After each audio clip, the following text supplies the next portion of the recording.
Salut! Tu es bien sur ma vidéo du dimanche et tu vas regarder aujourd'hui ma nouvelle vidéo qui porte sur le transport des bovins. On y va, c'est parti! Action! Il existe plusieurs types de transport pour nos vaches actuellement, des petites camionnettes, des camions plus importants, des véhicules tractés. Ces véhicules ont des avantages et des inconvénients. Aujourd'hui, je vais me concentrer sur le véhicule que j'ai sur la ferme, mais vous allez bien évidemment trouver des rapprochements avec vos véhicules qui sont sur vos fermes. Allez, c'est parti, on y va, on ouvre les portes et on se met à la place de la vache. Déjà, on va un petit peu se concentrer sur les bruits parce que je vais vous parler de deux sens quand on se met à la place des vaches, de la vision et de l'audition. Déjà, ces bruits-là, d'ouverture de porte, là, ça fait mal aux oreilles de l'humain et je vous raconte pas pour la vache. Aïe, ça me fait mal. Donc, on a déjà ouvert notre véhicule et je vois déjà plein d'éléments, si je suis une vache, qui me piquent les yeux et qui m'empêchent de monter. On va voir ça en détail. Avant de se mettre à la place de la vache, on va aller se mettre avec une vache et faire quelques petits rappels sur la vision et l'audition du bovin. On y va, on va demander à Morbihan, tiens, je pense qu'elle a des choses à dire. À tout de suite. Morbihan, non, aujourd'hui elle n'avait pas envie d'en faire, non, elle est tout simplement en train de manger, donc je vais faire ça avec Côte d'Or. Donc on va parler un peu, on va parler de la vision et de l'audition des vaches. Donc regardez, là j'ai un gros plan sur l'œil, donc c'est intéressant. Vous voyez, le globe oculaire, il est assez important sur la tête de la vache, ce qui lui permet d'avoir une vision quasi panoramique. Donc c'est quand même pas négligeable. Il y a quand même des angles morts. Il y a un angle mort sous la tête. Donc au niveau du mufle, là-dessous, là, elle ne voit pas. Là, quand on pose la main, quand ils sont pas habitués, en général, ils ont le premier réflexe, c'est de reculer. Donc là, il y a un angle mort au niveau, là, en dessous, là, elle ne voit pas où elle met les pieds. Quand on demande à une vache de précipiter l'allure, ça la perturbe. Donc elle a un angle mort sous le mufle, ici. Il y a un angle mort sur toute la ligne du dos et à partir de derrière, à partir des hanches, ça fait un entonnoir.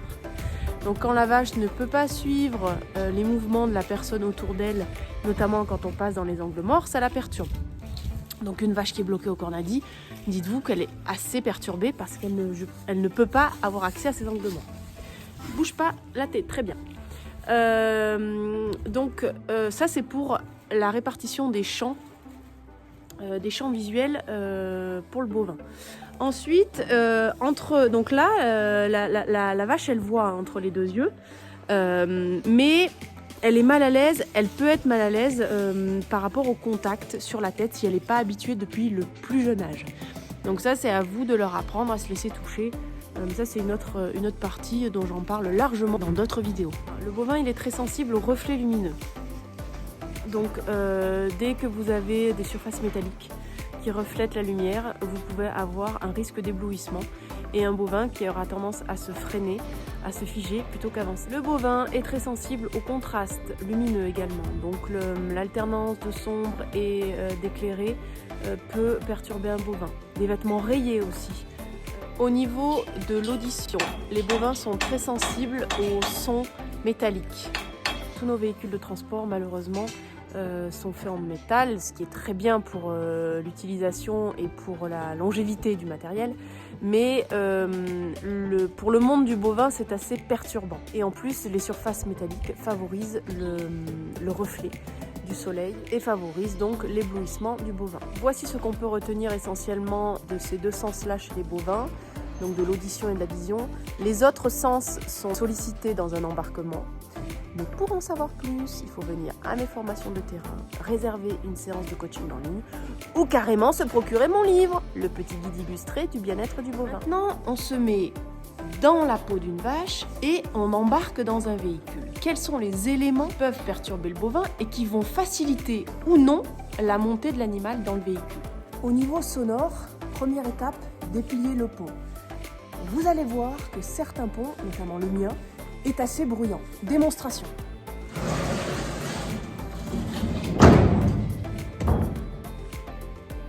Voilà, j'ai essayé de faire le plus doucement possible. Certains bruits sont bruyants et assez perturbants pour l'humain.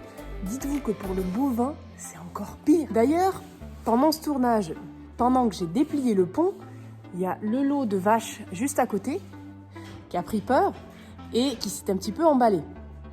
Donc le petit conseil, quand vous dépliez un pont avec des animaux à proximité, faites le bruit, hein, on n'a pas le choix, hein, et attendez que la pression retombe avant de mettre les animaux dans le chargement. Je veux dire par là qu'il ne faut pas essayer de faire monter un animal qui vient de vivre un élément très stressant. Pensez à laisser retomber la pression, parce que souvent, quand la pression n'est plus là, l'animal est plus coopérant. Le pont, il est bruyant quand on le déploie, mais en plus, il est bruyant quand on y met les pieds dessus. Ça résonne, et ça, le bovin n'est pas du tout habitué à ça. Lui, il est habitué à un sol, litière, paille, en extérieur. Donc c'est un sol qui absorbe les bruits, où il n'y a pas de résonance. Donc c'est normal qu'il peut être surpris lorsqu'il pose une première fois son pied sur le pont. Donc laissez un petit peu l'animal découvrir cette nouvelle sensation. Avant que notre animal y pose un pied, il observe quand même. Hein. Il est à distance et il observe l'espèce de caisse qu'il a devant lui. Et il y a 2 points là, il y a 2 points qui me font mal aux yeux. Et on les voit très nettement. Vous voyez, il y a un reflet là. Donc là, normalement, il n'y a rien. Hein. C'est un reflet lumineux. Hein. C'est un contraste lumineux. Et là, il y a un point blanc là qui reflète contre le métal. Ces 2 éléments là que je viens de décrire ressortent beaucoup plus dans son environnement et a tendance à le bloquer, à le figer. Le point là lumineux là, le reflet, ça va l'éblouir. On sera face à un animal ébloui à qui on demande d'avancer. Donc ça paraît un peu compliqué. Pour éviter des reflets et des contrastes lumineux, on oriente correctement notre véhicule pour éviter d'avoir trop de reflets et pour éviter d'avoir un contraste entre l'extérieur du véhicule et l'intérieur du véhicule. Là, on est à peu près sur la même la même luminosité à l'intérieur et à l'extérieur. Une autre piste d'amélioration, c'est le revêtement sur les parois. Certains éleveurs l'ont pratiqué, je trouve ça intéressant, c'est de recouvrir avec des tapis de logette lors des changements de revêtement. Alors voici ce que ça donne, un tapis de logette. C'est assez sombre et en plus ce qui est intéressant sur un tapis de logette qui a déjà été utilisé, c'est qu'il est un peu vieilli, il va être moins réfléchissant que quand il est neuf. Quand il est neuf, il est un peu brillant, quoi. L'intérêt du tapis de logette, c'est un matelas qui va unifier toutes les parois, qui va masquer et absorber les bruits et il va permettre d'obscurcir certaines parois qui ont tendance à toujours projeter des reflets et à éblouir nos bovins. Une autre astuce que certains éleveurs ont pratiquée, c'est de mettre une lumière dans le véhicule pour éviter les contrastes entre l'extérieur du véhicule et l'intérieur du véhicule. Attention à votre endroit, il doit être stratégique. Évitez de mettre un point lumineux par exemple juste là, parce que le bovin, quand il est en face, ce point lumineux l'éblouit.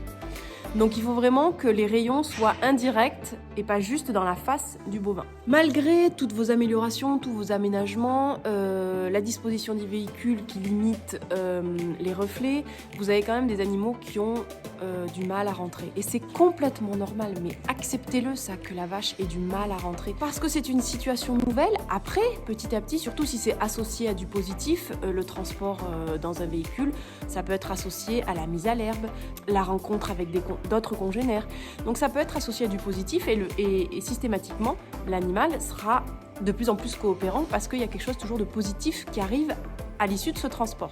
Les premières fois, les premiers embarquements, il faut qu'ils se passent le mieux possible. Je sais, c'est pas toujours simple et on n'a pas forcément toujours le temps, mais pensez-y, préparez-vous. Parce que on en a besoin de transporter des animaux. Et quand ça se passe mal, ça nous rajoute après des difficultés, ça va nous rajouter du temps de travail. Dans ces situations-là compliquées en élevage, la relation homme-animal positive va prendre tout son sens. Si vous avez travaillé en amont la relation, le toucher, la confiance, en liberté pour que les animaux coopèrent spontanément, portent beaucoup d'intérêt à l'humain, sans non plus le bousculer. Attention, c'est important. Vous avez un animal qui est coopérant et non dans la fuite. Eh bien là, vous allez ressentir des effets bénéfiques dans ces situations compliquées où l'animal perd un peu ses moyens. Vous allez utiliser l'aliment, le grattage qui vont inciter l'animal à monter dans le véhicule. Donc nous, ce qu'on fait, c'est qu'on peut répartir sur le pont des poignées d'aliments, ou carrément on met plusieurs seaux toute la montée du pont et en haut du pont. Il m'est arrivé parfois de monter une vache, on embarque un cheval dans un véhicule, c'est-à-dire se mettre en avant, prendre un peu d'aliments, inciter l'animal à nous suivre. Dans le transport, on charge des animaux, mais il y a aussi l'humain. Alors, l'humain n'est pas chargé, c'est pas ce que je veux dire, mais l'humain peut faciliter ou non le transport par tout ce qu'il dégage, par son énervement, par son agacement, par ses cris, par son manque de patience. Tout ça, ça va faire monter la pression auprès des animaux. Et au bout d'un moment, les animaux, ils explosent. Et c'est là que l'accident arrive la plupart du temps. Que l'humain, dans ces cas-là, il faut qu'il garde son calme, qu'il garde son self-control. Il faut qu'il soit patient, mais en même temps qu'il mette un petit peu de pression, mais pas trop. La gestion de la pression est fondamentale.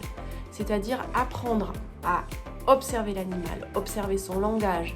Quand il agite la queue, par exemple, de plus en plus forte, là, l'animal est en train de nous exprimer un agacement. Donc s'il nous exprime un agacement, il ne faut pas continuer à lui mettre de la pression, parce qu'au bout d'un moment, ça explose. Observer son animal, essayer de le comprendre, essayer d'adapter en contrepartie la pratique. Et normalement, les embarquements se passent de mieux en mieux. Il faut bien retenir que l'humain participe ou non au bon fonctionnement de l'embarquement des animaux dans le transport. Elle est là, ma Morbihan, hein? Elle est là? Eh oui. Elle a boycotté la vidéo, elle n'a pas voulu participer. J'espère que cette vidéo vous a plu et je vous donne rendez-vous la semaine prochaine, même jour, même heure, pour une autre vidéo du dimanche. Salut! Hein, petite Morbihan? C'est ma beauté, ça. Cette vidéo s'adresse aussi à vous, les fabricants de véhicules. Il faut stopper les véhicules qui brillent trop, c'est plus possible. Les couleurs flashy, les rouges pétards, les jaunes pétards, des bétaillères, des éléments qui sont éblouissants et l'animal quand il voit ça, surtout au début, il fait demi-tour. Comme ça se passe mal les premières fois, l'animal associe le transport à quelque chose de négatif. Très important, les fabricants, il faut améliorer ces véhicules avec les matériaux qui font du bruit, qui sont trop bruyants, trop effrayants, les matériaux qui reflètent beaucoup trop la luminosité, qui ont tendance à éblouir nos bovins. Contactez-moi, s'il vous plaît. Travaillons ensemble sur des véhicules pensés vaches, s'il vous plaît. On ira vers du mieux. Je vous mets mon mail à la fin de cette vidéo. Je compte sur vous. À très bientôt.